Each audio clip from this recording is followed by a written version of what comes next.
Hi there, my name is Shuger. Welcome to the Pod of View podcast right here on Democracy Radio 104.9 FM Abuja. I have with me two fantastic guests that are going to be helping us discuss today's topics.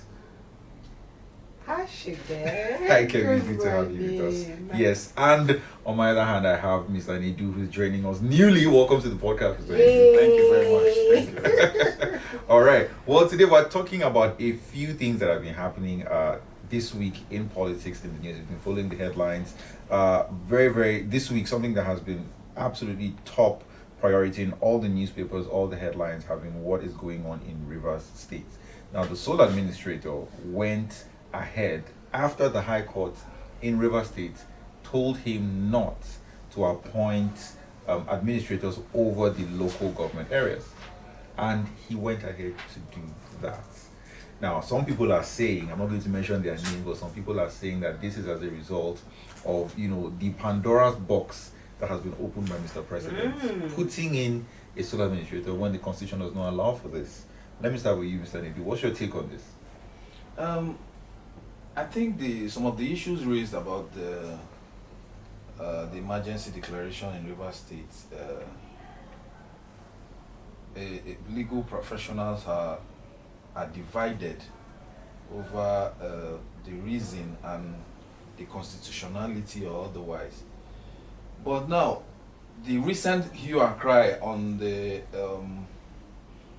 inauguration of administrators for the local government. Yes. Now, the problem, the issue is that they said he went ahead despite the court order.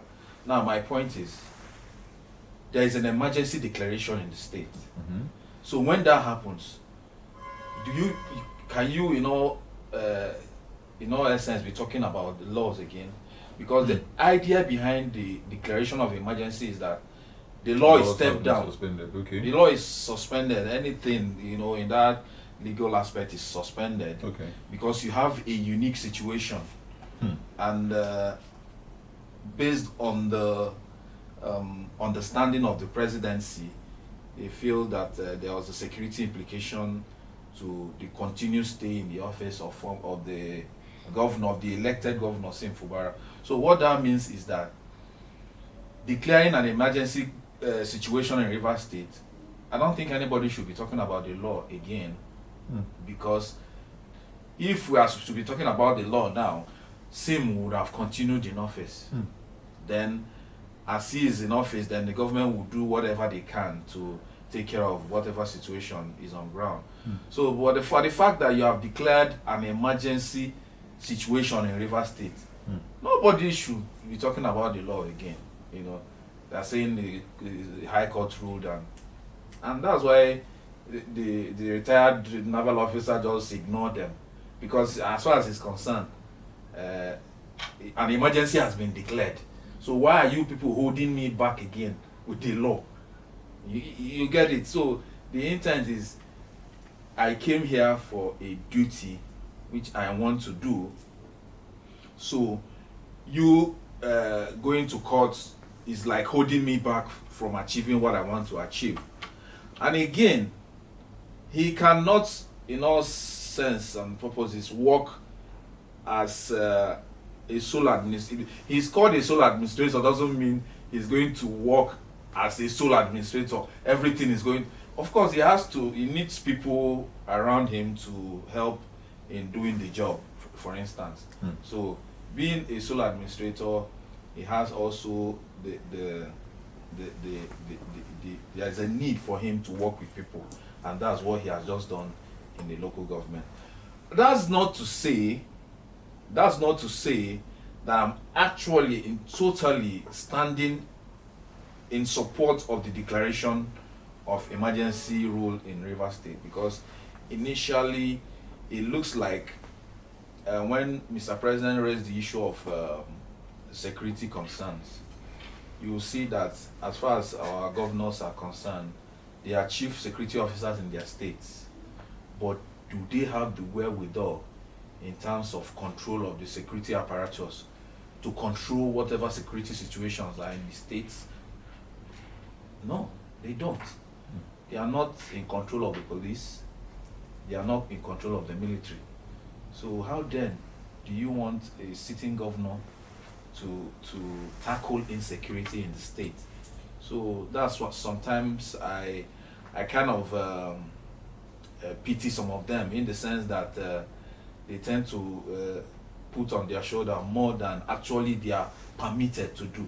The best they can do is what's going on, like in the southwest, the setting up of vigilante groups, and you know how it works and all that. So for a governor to be accused of sitting aloof while the state is on fire, I don't think it's fair enough anyway. So that's basically it in that aspect.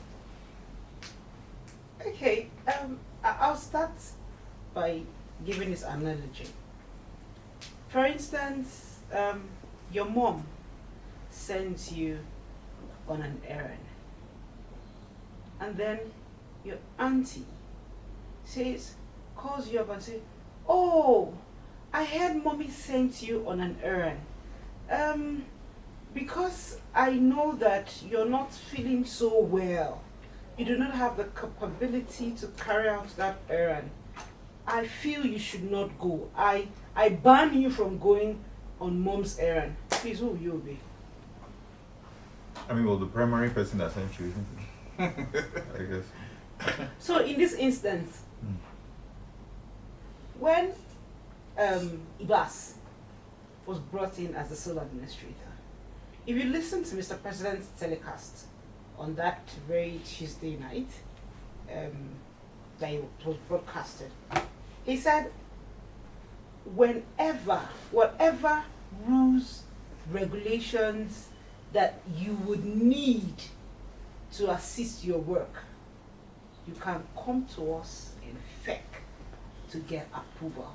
He said you're not permitted to come up with laws, right? But regulations and whatever it is that will aid your job, come to us and you get your permission. So I'm sure that the appointment that he's done so far, whether the SSG, the local government chairpersons and all of that, they are not without the consent of Mr. President. I, for one, if I'm to go by the telecast that announced him into office, then all of these are not without Mr. President's consent. So it means it is your mom that sent you on an errand that you first obey, not your aunt that is feeling. And because I remember you said you're not feeling fine, so I think you cannot carry out the function, then don't go on your mom's errand. No. So he went there with a purpose. He was appointed for a reason and was given terms and conditions.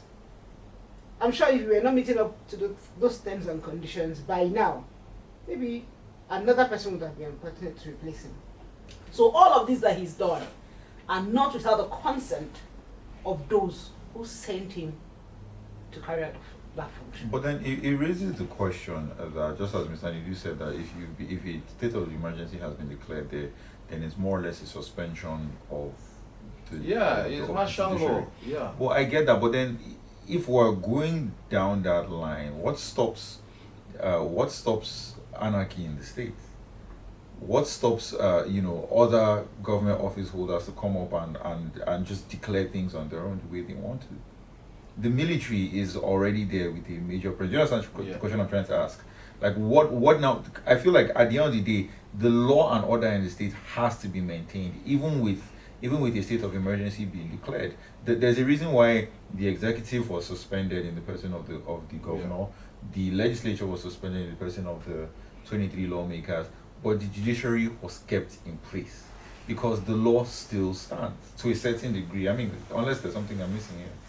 No, that's not to say that the regular day-to-day operations of the law, people will go to court and yes. But what we are looking at now is the government apparatus in the state. You can't say because there is a state of emergency in Rivers State, then someone like Sim Fubara, for instance, who has been temporarily deposed, will wake up tomorrow and say no, I'm still the governor of Rivers State. He can't do that. He cannot. So that's the point. It's not because there is a state of emergency in Rivers State. The emergency rule itself is meant to bring about law and order in society. Because if you remember, it's the fear of a breakdown, imminent breakdown, because that's one of the reasons I was given by Mr. President. There was, if you remember, there was some pipeline explosions, I think about 2 or 3 in that, before the emergency rule was declared. And there was one comment that the governor made that kind of indicted him before that emergency declaration, when he was speaking with the people at I think it was a commissioning of one project, I can't remember exactly now. He was telling the youths that when the time comes, we will talk to you so that you know how you react. I'm just paraphrasing because those are not his exact words, but it was simply like trying to tell the youths in the place that I know you guys are not happy, but remain calm. When the time comes, we will talk to you. So that was portrayed like the governor himself was trying to bring in anarchy in the state, because it's looking more like he's a governor, but he has totally lost control of whatever structures that are in the state. He's a governor, and there seems to be another governor somewhere, So all this culminated in that emergency declaration, because the presidency saw that if this is not checked immediately, it could lead to something else, and that's the declaration of that emergency. So my point in this case, right, like you rightly said, the executive was shoved aside, the legislature was shoved aside, but the judiciary remained, because the judiciary is not necessarily just for governmental purposes. Of course, there are how many millions of people in Rivers State? There are other matters, that are outside of governance. Exactly, there are other matters outside of governance that could demand, that require legislation, the court intervening, disputes of civil and criminal and all whatnot. So that's how I say it, that the judiciary is remaining. Yes, they are remaining for a purpose, not necessarily that they will now become a stumbling block to the work of IBAS as the sole administrator of the state. So that's the point. But in all of this, I know that, if I recall very well, before the suspension, before Sim was suspended from office, IBAS came in, I know there was a back and forth on the date for election into local government positions. Yes. If I were to have a sit out with IBAS, my opinion would have been to put structure in place in the state. This appointment wasn't really necessary. Why not carry out, why not fine-tune the process that was already ongoing? Fine-tune it. And, let it be done on a transparent, a more acceptable process, not you just handpicking. Because I guess this at the moment, why people are agitating it, because you just, okay, I appoint this person, you do this, you do that, you just handpick. We know that for local government, for state, for federal, the manner and way we get into office in Nigeria is by election, except for the state of emergency that brought in IBAS, the other side. So if I were to have a sit out with IBAS, that would have been my suggestion. Sir, I think you should carry on with the processes that started before you came in. No. Fine-tune it. No. In this case, the role of IBAS as sole administrator is he's given a 6 months period to run the state. His role should be the running of the state. And that's where I have a problem with him appointing members into the River State Independent River State Electoral Commission, Okay. because the RISEC are the ones that are supposed to conduct local government elections in the state. I think I have a problem with that, in the sense that his role, like I said, is to run the day, because if you declare emergency situation in the state, the governance will suffer, and that's why he came in. So he should concentrate on running the state until the 6 months period elapses, and the governor himself comes back to office. So what will come back? So what that means is that he has, for me, I don't think he has any business setting up the state in electoral commission, because he now looks like those who are afraid or who are saying that the former governor is still playing some role in the background. It now look like that's the case, because what powers does he have to institute the state electoral commission, for instance? Because what it simply means that he is already setting the stage for the conduct of the local government election. Like you said, maybe fine-tuning it, like you said, but I don't think he should go that far. But he should concentrate on running the day-to-day affairs of the state. The 6 months period elapses. Then when the duly elected governor comes back, then he continued from where he stopped before. So I don't think he has any business. That there's a saying that government is a continuum. Yes. No, this is an extraordinary situation now. And also mind you that I'm glad that you said he was brought in to ensure that day-to-day governance continues. Does not, But mind you that the local government is also part of that day-to-day governance. Definitely. So, for me, yes, because the court's ruling was not to release funds to SIM, local government funds to SIM. Yes. But when he came in, those funds were released and all of that. So, in that day-to-day running, he needs that structure to be in place to run. No, like he inaugurated the administrators for the local governments. No problem about that.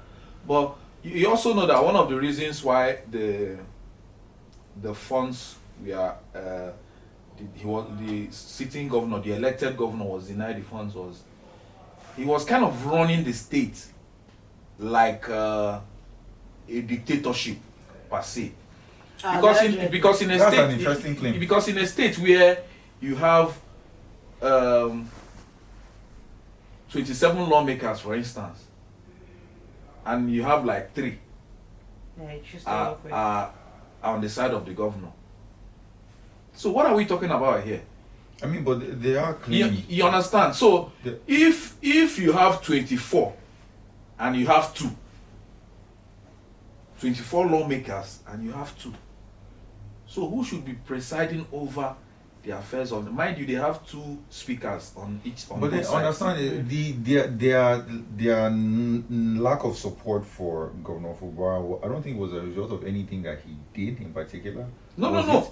It was an allegiance thing, at least from what we know. Exactly. It was an allegiance thing. Exactly. And in that case, can you really now blame the governor? You can't. I don't think you can blame. No. I think it's unfair to blame Fubara. No, not that. Not that I'm blaming him. Per se. Not that I'm blaming him per se, but the point also is that there are some things that the governor did that he borrowed a leaf from what governors had done in the past. Give us an example.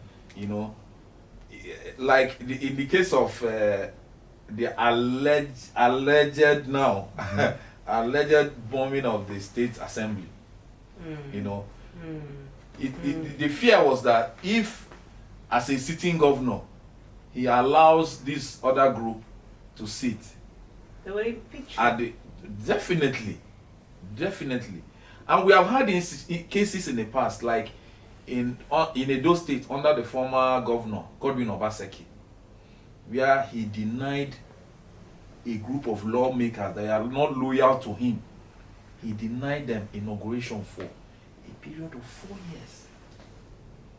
The inauguration was done for the others. But those that were not loyal to him, they were done in such a way that those ones were excluded. So you begin to see that what is happening in River State it's not like is something out of the blues. It's something that these guys have been doing in the past, but because the governor is a stooge in this case now, is a lackey to the former governor who did all he can to make him governor. That is where the problem lies. And what it means is that automatically he is the governor, but he's not the governor with the complete powers of a governor. So what he did was what ordinarily other governors would have done, but in his case was a peculiar situation. I even remember, if my memory don't, if I remember correctly, when even the Governor Adams Soshomole at some time, when he was accused of removing the roof from a state assembly building, you begin to understand, see where I'm driving at. So what Sim allegedly did in Rivers State, because the head of service in Rivers State came to Abuja, if you remember correctly, and was accusing him of all manner of things, and even said that they were responsible for the bombing of the state assembly. You get. So it's just an unfortunate situation for the governor. He got entangled with a very high force in the person of the former governor, who will not take no for an answer. So it's a very peculiar. His own case is my final question. Something very interesting. My final question on the topic of River State before we move on to another topic. We saw a picture from a headline just this week that the Minister of the FCT, that's the former Minister of River State, had dinner with some of the 27 lawmakers in the UK. What's your which I found that very interesting. I mean, I'm not sure if I have an opinion about it. Finish for Nigeria. But my question is, what kind of message does that send? Kevin, let me start with you on that one. It sends. And it was a picture of them in a in a nice restaurant, all sitting down, like tables put together, having dinner. It sends a very strong message. Okay. A strong message that we are not backing down anytime soon. Because forget the word dinner. Food never finish for Nigeria. No be dinner they go show. It's for me I'll call it a strategic meeting. Okay. Yes. So they are sending a strong message that yes, 6 months we're not backing they down. will still make sure they kick him out one way or the other. Interesting. God bless you. That's the word. Mr. Srimbi, your take on this? But that's exactly the point. What they are trying to let you understand is, there is an emergency rule in Rivers State, and we have been shoved aside, but we are waiting in the wings, like we are still ready to come back and do our job. Because you would have assumed that now that they have been suspended, given this one a long holiday. Now that we're giving them a long holiday, maybe one or two of them or influences behind could infiltrate them and tell them what you are doing is not good. The state is on fire because of you, blah blah. So the former governor, being a strategist politically, being who he is, decided to take them to somewhere secluded that others can't get to them, and like we are still in this together. So whatever happens, it's just 6 months. Very interesting. It's just 6 months. Don't give up. You understand? So for me, that's basically the idea behind the gathering. Very, very interesting. Okay. But moving on, the next thing I'm going to be talking about is security in the country. Now, security is something that has plagued this country for about the past 15 years or thereabout, and it's something that we're constantly fighting again and again. Exactly. It's recurring and recurring and recurring. And just when you think we've made some progress, it's as if we take 2 steps forward and 19 steps backward. It's horrible. Now, there's been a recent spree, in the last month. There were killings in Edo State, there were killings in Bauchi State, in a number of local government areas there. And, the police recently, I believe just on Tuesday or Wednesday, came out and said they're deploying tactical solutions there, and deploying this and that. Do you think we are fighting this battle with enough focus? I mean, are we paying enough attention to this, or are we still treating security like a by the way thing in the country? Now, if you look, the budget that was just approved for 2025, I think it was just about 20 something percent of that was allocated to security. Year in, year out, budgets and allocations for security is usually top. Yes, I mean, yes, consistently security But, has been the highest thing we're Should be allocating told, the funds to. it's always it's like you don't get a return for your money. Okay. So transparency, accountability, is that what you're saying? All encompassing. Okay. So, can we be a little more proactive? Take for instance the Plateau killings. Yes, in Bokos. In Bokos, that's the most recent. And then, as of Tuesday, is when you're sending tactical team. So it shows a lack of prioritization. No, I wouldn't call it prioritization. Would I call it synergy? Okay. Yes, it's a known fact that amongst security agencies, there's always the issue of rivalry. Okay. Who does what? Oh, interesting. Who shouldn't do what? Okay. And all of that. It happens amongst them a lot. But in this instance, can we put our rivalry aside and get to work for the people that taxpayers' money, and then fulfill your constitutional obligation to save lives? Again, it brings a whole lot to the table. The number of personnel. Okay. They'll tell you, yes, the police should be the first line of charge in internal security. And then the first question I want to ask myself is, how many policemen do we have in Plateau State? There is a new ratio, and I think it's now, what's the ratio of number of policemen to 10,000 Nigerians? We are over 200 million. Do we even have up to 500,000 policemen? Very interesting. So this opens up the conversation of state policing. What's your take? What's your stance on state policing? Again, I'm one person, I support state policing, for the fact that when you recruit them in their states, please leave them in their state. Okay. They know their terrain. Yes. It's a case of you know who your neighbor be. Yeah. Sorry for my pigeon. You know who your neighbor is. You know how to go about, if I have to go speaking dialect to get information. Yeah, you know how to do that. I know how to do relate that. to the people there. You will not carry me, an Edo woman, to, no, I grew up in the north, let's leave north out of it. To maybe the Lagos east. or something. No, east. Okay. All right. To go and serve as a security personnel. Do I know how to speak Igbo? Even if I'm in their midst and they are planning to go and bomb somewhere, I would not hear Jack.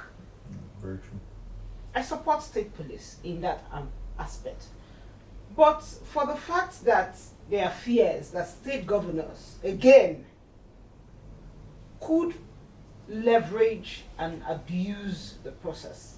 I would have expected that for a country like Nigeria, after several years of nomadic cattle rearing, that at this stage we would have come to a conclusion to put an end to it.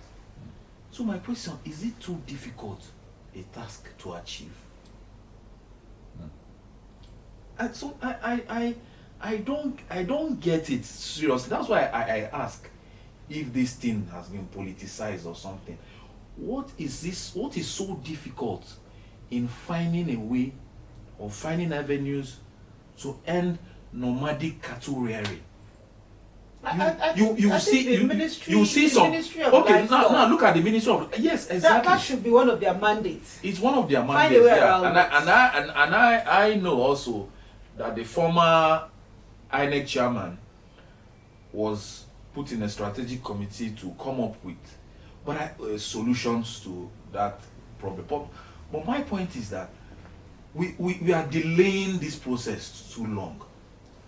You know, because if you remember in the 60s and the 70s, the idea was that they were grazing routes from the north to the south that were created for this cattle movement.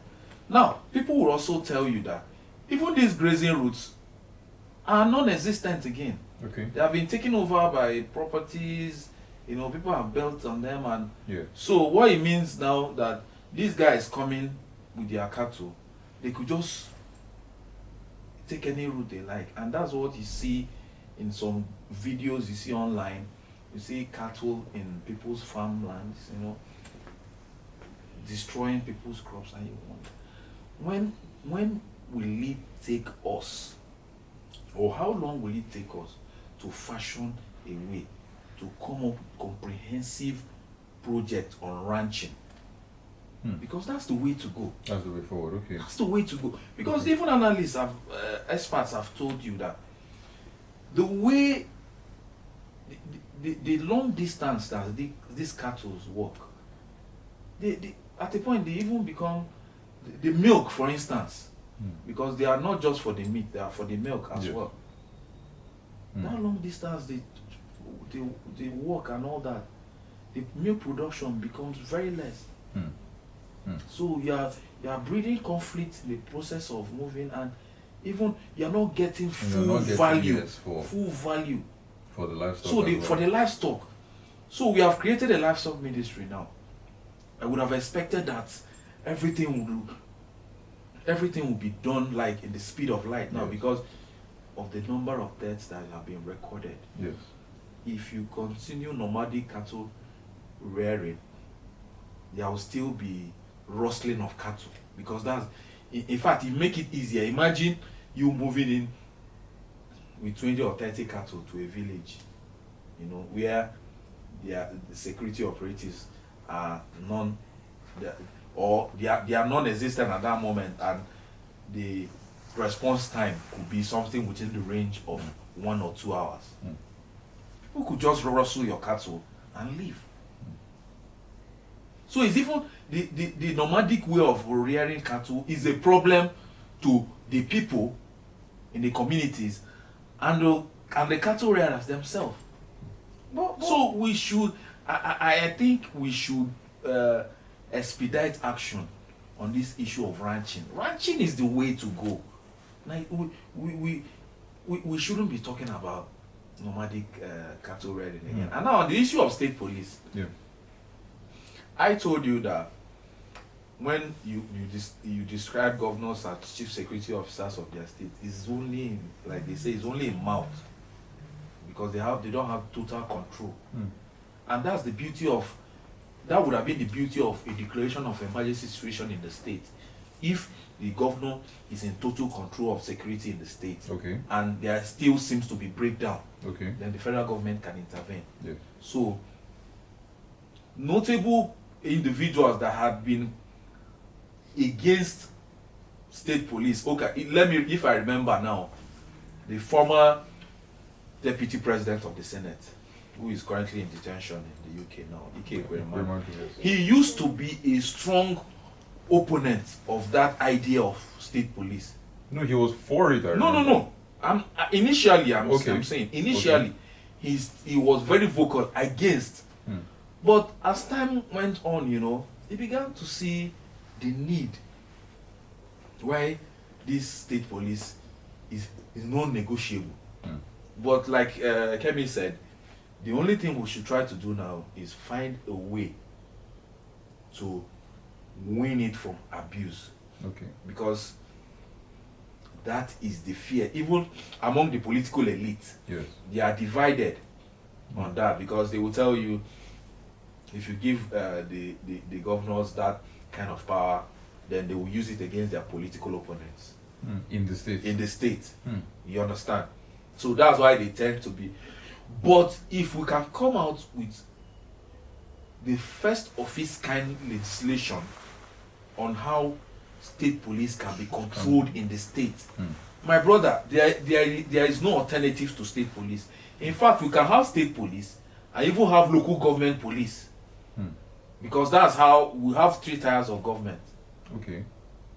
We can have state police and still have local government police. In a situation where the state government is working, and thanks to the president, he's trying to, it has always been his dream to bring total autonomy to local government, which in the real sense will even help some of these security situations that we are having in the country. Because if there's economic activities going on in the local governments, there will be less and less of citizens taking up arms, But these days, everything is concentrated at the state capital. The life, if you go to local communities, life at the local level is so economic activities is so low. Everything seems to be on a base. Of course, there are also other issues that could account for that. Maybe our poor infrastructure, roads and power, electricity. But the major point to note is that we need to bring the economic activities in the local government back. If we bring them back, it will go a long way in reducing the level of criminal activities and insecurity in our country. Very, very important. Again, on the issue of killings in Nigeria, Yes. it's really saddening. It's unfortunate because these are fellow Nigerians who very innocent. You're sleeping in the night and someone just attacks. You're rendering children orphans. You're rendering husbands wifeless, wives husbandless, and all of that. People can't go back to their communities. The life they're used to, they can't go back. Economically, they are nothing anymore. You see people in IDP camps. Have you gone to the IDP camps in Abuja? I've been to one or Crazy. two. That's the Very word. unfortunate. Crazy. On Wednesday, was it Wednesday? Borno State Governor raised an alarm. Nobody is saying anything about it now. And he's saying Boko Haram Resurgence of Boko Haram is resurging in the state.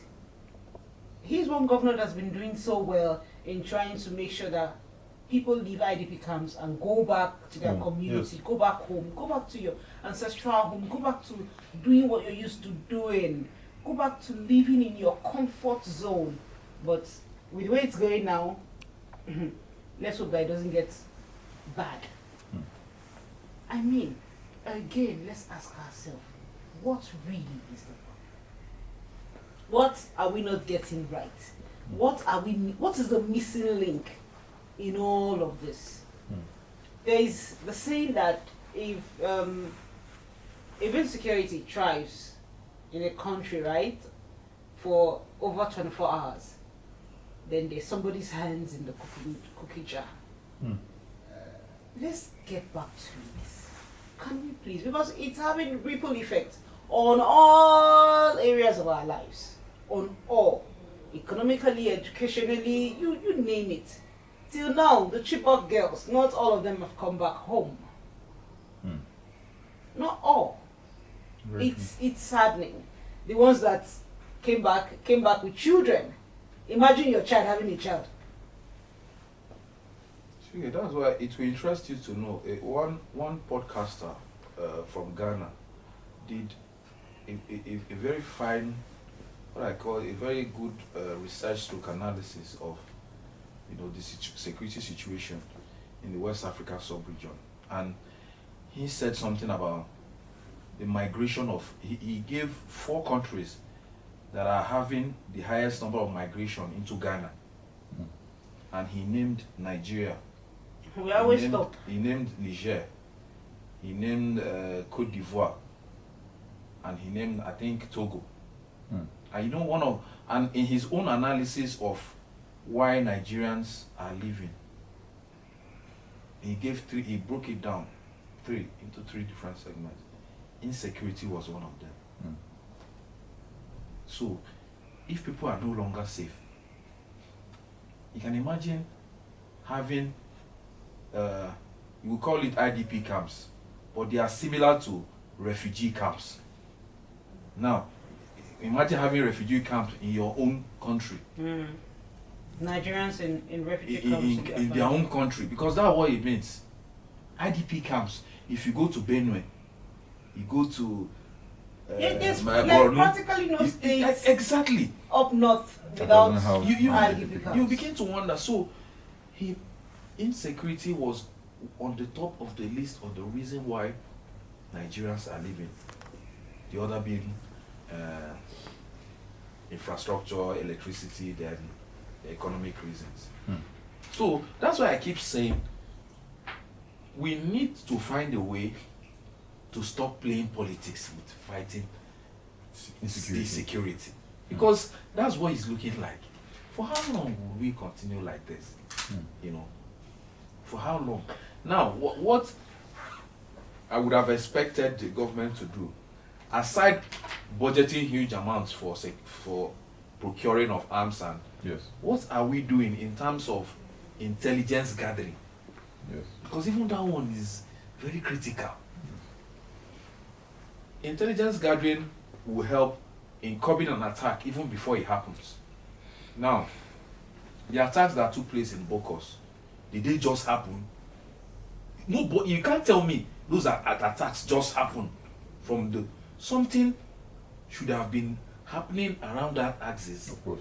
Something should have been Yes. going on, which intelligence would have revealed, and security operatives would have taken over. Now, like you heard the IGP say, they are sending counter, or whatnot, and all whatnot. Tactical, blah blah blah. Headed by an AIG. So the way we deal with insecurity is we are reactive. Not proactive. We are not proactive, you understand? So that's it. So that's why when you hear the IGP say he's deploying this and that, you say, okay, they have killed people. They have killed people now. But The I deed know has that. been, we know that, because what is going to happen is that they will deploy this team there. 1 month, 2 months, everything will just gradually fizzle out again, and there will be a gradual withdrawal, and everybody goes back. And the know problem that. continues. So until we sit down as a nation or as a country and decide how we are going to tackle this issue of insecurity, full throttle, without any political sentiments, then I'm sorry, it's a long way off. It's a long way off from tackling. I know very well that the current IGP, Kayode Gbetokun, he is big on intelligence gathering. I give it to him when it comes to ringing the alarm. That as police officers, this should be top on your priority list, intelligence gathering, particularly if you're the DPO of an area. What kind of training? What kind and of all training that. do they have to do these I'm things? coming. I'm getting there. Yes, he's big on it. He's also big on training. I know that there are times we've seen officers, even rank and file, going for certain trainings and all of that. But mind you that because where we are coming from, it's been a long walk. Whatever is being done now, you may not begin to see the effect immediately, but give it time. I know for sure. If Egbetokun is allowed to continue what he's doing at the moment, to ensure that his officers and men are trained, are exposed, to ensure that you get what you need to do what it is that you do, he's also very big on community policing.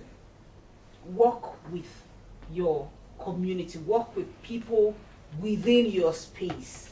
Of course, that will help you with intelligence gathering.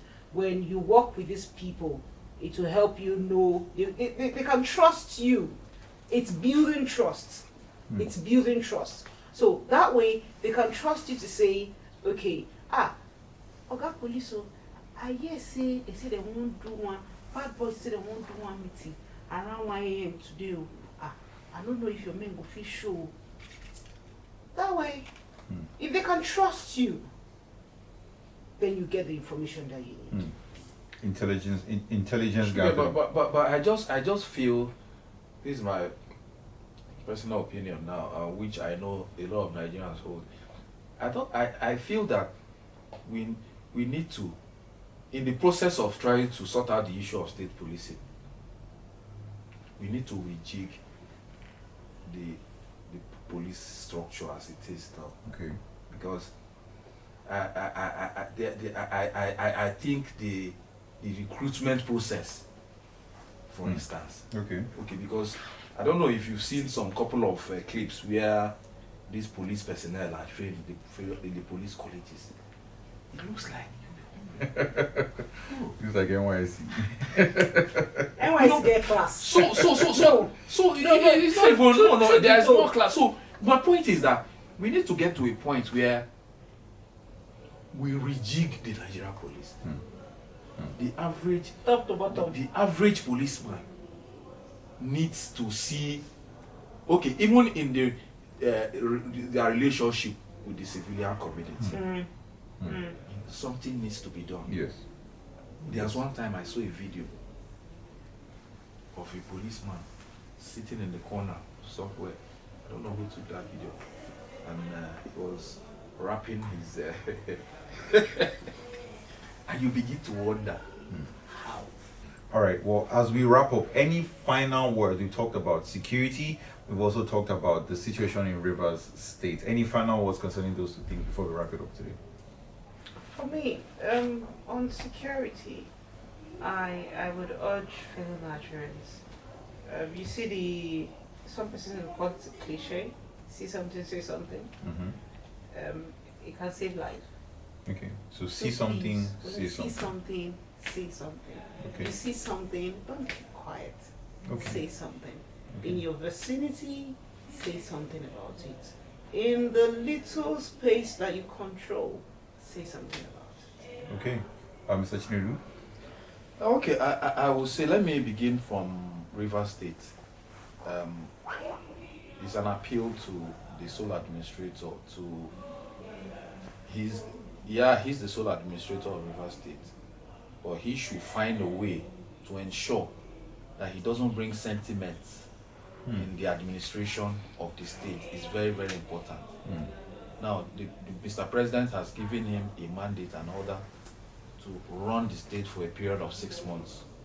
So I will expect him to ensure that whatever he does as an administrator is not done with sentiment, because there are already allegations. Some people are pointing fingers that the appointment he's making is tilting towards the former governor, the FCT minister and all that. Those are allegations, but I would assume that the sole administrator should concentrate on the task that he has been given and avoid any form of politicizing the situation. Now, on the state of insecurity in the country, my final words would be, let us avoid politicizing the issue of security. Okay. Let us come together and ensure and come up with strategies, real strategies, because if we keep leaving this thing from one administration, okay, Jonathan left it for Buhari will leave it for Tinubu. So we can't keep leaving this problem from one administration to the other. We just have to tackle it once and for all, for the sake of Nigerians that are dying every day. Okay. Well, there you have it. We're going to have to wrap it up here. Please make sure to follow the discussion. We'll be coming to you again next week with even more insightful conversations. We're going to have to wrap it up here on Pod of View today. My name is Sugar. The guests with me are Kemi and Mr. Chinedu. Once again, thank you so much. Make sure to follow, like, and subscribe, and repost, retweet, everything that you need to do to ensure that more people view our content. Have a great weekend.